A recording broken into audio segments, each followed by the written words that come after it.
Uh, man. Are you still listening? Has anyone listened to all of this? How long have I been talking for? I've been talking for more than 6 hours, haven't I? I hope you've spread this out. Because I've been talking for like almost 6 hours continuously. I got home at like 4 p.m. and I set up the camera to record as quick as I could, and it's like 11:30 now.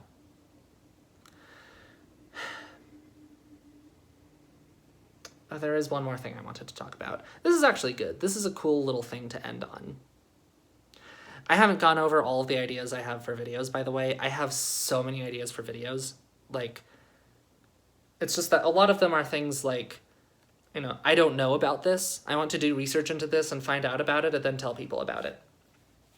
I don't actually have like all of the stuff I've been talking about is like thoughts I already have, hot takes that are still hot that I have prepared that I want to get off my chest. Got to get those hot takes off, and but a lot of this is like a lot of them have to do with linguistics. Like I do still have a lot of ideas for linguistics videos. Like I'm more excited about my ideas for videos for other stuff, or at least I have been. But I still have a lot of ideas for linguistics videos. Like I have a little list. I have a huge list here actually. I want to do a video about sign languages. I want to do a video about how sign languages are different from spoken languages. I want to do a video about like a history of punctuation. Like how long have we been using periods and question marks and exclamation marks? When did that start? Who started it? How has it evolved over time? I want to do a history about I want to try to give an overview of English spelling and how it and why it ended up the way it did. I want to do a video about oh, this is cool. I want to do a video about like traditional English pronunciation of Latin, because like Latin is a dead language, but it's also sort of continuous. Like in the late Middle Ages, in the early Middle Ages, people in France, like right after Latin had just kind of started to evolve into French, people were still kind of speaking Latin in France. And then the Normans brought that over to England, and they brought their pronunciation of Latin with them. And in England, they had this pronunciation of Latin that they inherited from the French, but then as the English language evolved, all the sound changes English went through also wound up getting applied to their particular way of pronouncing Latin, and that way of pronouncing Latin survived into the early 20th century. It was called like traditional English pronunciation of Latin, and it's so cool because it's basically dead now. Like a whole bunch of linguists figured out how Latin was originally pronounced. So now if you take a Latin class, you learn that. You learn this reconstruction of how the Romans actually pronounced Latin in like the 1st century AD. But as a result, this sort of continuous tradition that's changed a lot but goes back continuously back to Latin, that tradition has basically died out. And that's a shame because I want to revive it. I want to speak Latin that way. Like a lot of English words that are borrowed from Latin are based on traditional English pronunciation of Latin. Like words like syllabus, words like I'm gonna blank on a lot of them now, but pronunciation of Roman names, Caesar, Pompey, Augustus, like all of that. We don't pronounce that the way Romans did. We pronounce it according to traditional English pronunciation of Latin, which has changed a lot since then, but is also like more continuous with it. And it's like Latin not as it was, but as it has been handed down to us. And it's a shame if we forget about that. And I want to make a video about that someday. But not for a long while. Because I don't want to make videos for a while. I want to put this to bed. I want to see what it's like to live my life without thinking about YouTube at all. I've been forgetting a lot of the time that there's a camera rolling on me. I've just kind of been forgetting and kind of looking wherever. And a lot of the time I look at the screen, but I know that the screen, like I'm looking at my face right now, but I know that this on my iPhone, I know that the screen, it looks like I'm looking a little bit off right now. Because like that's the screen, but that's the camera. Now it looks like I'm making eye contact. And I kind of have to make myself make eye contact. I hope you guys haven't been watching the video, because if you have been actually watching the video instead of just listening to us, that probably gets annoying.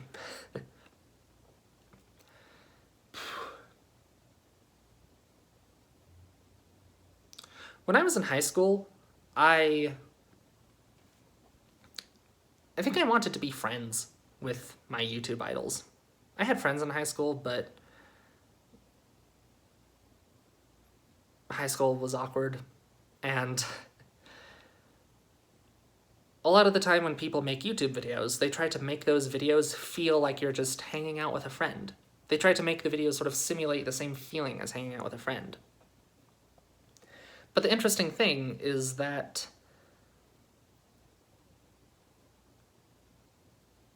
we all have different selves. I act differently around my parents than I do around my sibling. I act differently from either of them than I do when I'm with just my friends. I act another way when I'm around my teachers at school. And all of those are the real me. All of those are different sides of me. All of those are different aspects of myself. All of those are just different ways that I can be. None of them is fake. And I don't think this is fake either. This is just another way I can be. I don't think this is like less authentic than other ways of me existing. So I think it would be wrong to say that like people who watch my YouTube channel don't know the real me. I think they know a real me. I think the me that you guys know that you're listening to right now, and I think this is actually kind of a different me than the me in my linguistics videos. Like, I'm acting differently right now than I would if I were scripting and recording a linguistics video. I'm ad-libbing all of this, and this is different. I think it feels different to me, and it feels different to you. And both of those are real. Both of those are real me's. Both of those are me actually expressing things I feel. I'm not making up all of this, like, I'm not lying about how I feel in either of these. All of these are authentic. But at the same time, it's a different me than the me that my friends know. And I feel like that's not something I got when I was like in high school. I feel like that's not something I got 6 years ago before I became like YouTube famous a little bit. 'Cause I remember there was this video of like science YouTubers at VidCon. There was like CGP Grey and Veritasium and Derek from Smarter Every Day, and Hank Green might have been there, I don't know. A whole bunch of them. They were all like in a car together or something. Oh, Vihart was there. And they were all interacting with each other, and it was all fun. And it made it look like they were all just friends with each other. And it looked like so much fun. And I think I wanted to be part of that. And I don't think that feeling ever really went away. Like, these days, I look at breadtubers. I look at all these little interactions that Ollie and ContraPoints and Lindsay Ellis and Dan Olson and Sean and others, and H Bomber Guy, all of these YouTubers, I look at all of their interactions, and there is part of me that's like, I want to be part of that. I want to be part of that clique. I want to join them. I want to make breadtube videos. I want to get in on that. I want to be friends with Ollie. I want to be friends with Ollie. I want to be friends with Natalie. I want to be friends with Lindsay. But then I remember that there is a sense in which I don't know them. There is, like, I think I know them. I think I know an authentic Ollie and an authentic Lindsay and an authentic Dan Olson and Anne. I think I know an authentic H Bomber Guy. What is his real name? I forget what his actual first name is. But it's easy to forget sometimes that what it would be like to actually just kind of hang out with Ollie is unknowable. Like, I don't know what it would actually be like to hang out with Ollie. What I've realized by becoming a YouTuber is that I think all YouTubers at some level of fame kind of get this, where you get a few people who are like, I want to be friends with you. They seem to clearly be, they'll send you messages, like, they seem to just kind of want to chat. They seem to want to become friends with you or something. And what I've realized a lot of the time is, like, we might make good friends, but we might not, and you don't know. So why are you trying to make friends with me in particular? just because I make good YouTube videos doesn't make a good friend. Maybe you've seen something about me that indicates I would make a good friend, but like what I've realized by actually becoming a YouTuber that I feel I might have been able to tell you this, but I didn't really feel it when I was in high school before all of this happened to me. What I didn't really get was that the versions of people I see on YouTube they're showing you a different version of themselves than the version that they are when they're just friends, when they just interact with their friends. And I see this a little bit more clearly when I, for instance, see that like Ollie is a slightly different person in his big theatrical videos than in his streams. Natalie is certainly a different person in her videos than in her streams when she's just kind of ad-libbing. Like, Natalie seems so much more shy and introverted when she's just kind of improving. And, you know, it made me realize that, like, the fact that I really like these people's YouTube videos doesn't actually say anything, really, about whether they'd make a good friend. But it goes the other way, too. Someone could be a really, really good friend and make really, really terrible art. Like, someone could have like not make anything creative at all and still be a really, really good friend. And I have made friends with a couple other YouTubers over time. Like, YouTubers, you know, there's a reason they congregate around each other a lot of the time. I've done it a little bit too. Artifexian, Edgar, that guy I did the collab with a long time ago, we still Skype like pretty regularly. We basically became friends after that because it turns out that like we just kind of like hanging out with each other. But the interesting thing is I think Edgar's videos are fine, but I'm not like a huge fan. But he's great as a friend. And I think he kind of feels the same way about me. Like, I think he likes my videos well enough, but, yeah, like, I guess the thing that I hope to try to express is that even if you really like my content,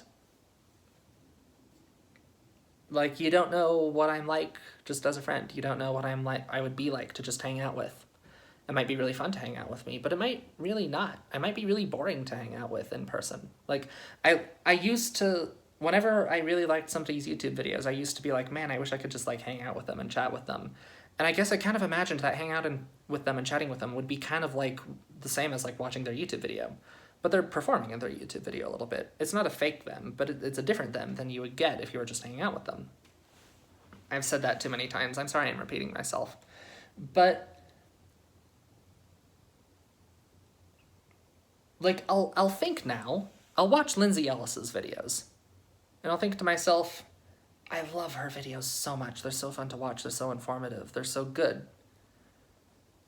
But I feel like we might not get along as friends at all. Like, I don't think, like, I'm realizing that, like, all signs, but I might be wrong because I don't actually know any other side to her, but I start to feel like, you know, just the little signs I get are, like, I feel like we wouldn't actually click in person in the slightest. But again, I really don't know. I could be really wrong about that. But, like, that's a thought that I never even used to have. I used to just kind of always think that, like, these videos are amazing. I wish I could just kind of hang out with this person. And I wish I could just kind of tell... I wish I could tell past me. I wish I could tell high school me that normal people make just as good friends as YouTubers. Like, I'm normal people, as if we're, like, a different class. People who aren't YouTubers, people who aren't internet famous, make just as good friends as people who are internet famous. because the two skill sets and the two ways of people clicking with each other are kind of orthogonal to each other. Like, one doesn't imply the other. So, you know, you see all of those science YouTubers in the car hanging out, having a joke, laughing, and you want to be part of that. But it doesn't need to be YouTubers. Like,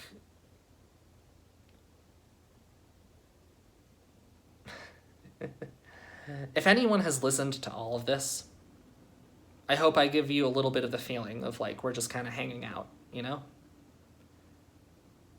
But, yeah, if you already know this and if you already feel this, then fine. But if anyone needs to hear this, then I think it's worth saying that, like, making friends with your neighbors or your classmates or, like, anyone around you, like, joining groups that are trying to achieve similar political or social goals as you want to achieve, or, like, groups for hobbyists, like, just finding other people who are doing things that you want to do with them. Like, that's a better way of making friends than, like, I think when I was in high school, I wanted to be a YouTuber in part because I wanted to, like, join that clique, or I wanted to join a clique. I wanted to join the YouTubers. I think I thought that would get me friends. Like, if I got YouTube famous, that I would have friends then. I would make friends through YouTube. But and I did make a couple friends through YouTube, honestly, but it's better and easier to make friends all kinds of other places. And the results are just as good.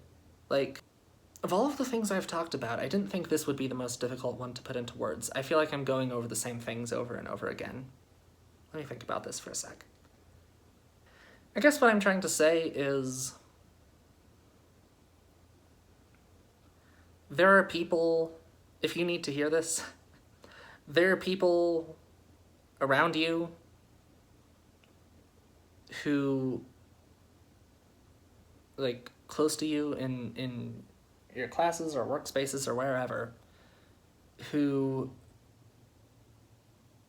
are, like,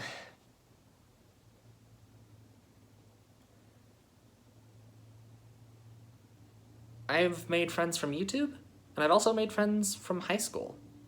I've made friends because we admire each other's work, but I've also made friends just because we were in the same classes. And they feel the same. The two groups of people, the thoughts they have are just as interesting, the conversations we have are just as interesting, the emotional support you get from the two groups feels just as good and is just as supportive. And that's kind of taught me that, like, if any of you out there wish you were friends with me, I want to tell you that, like, there are people around you who would make just as good a friend as I would. And you should go find them. And that's what I'm going to do. I'm going to try to not think about YouTube for a while. I want to go try to make friends with the people around me. Good night, everyone.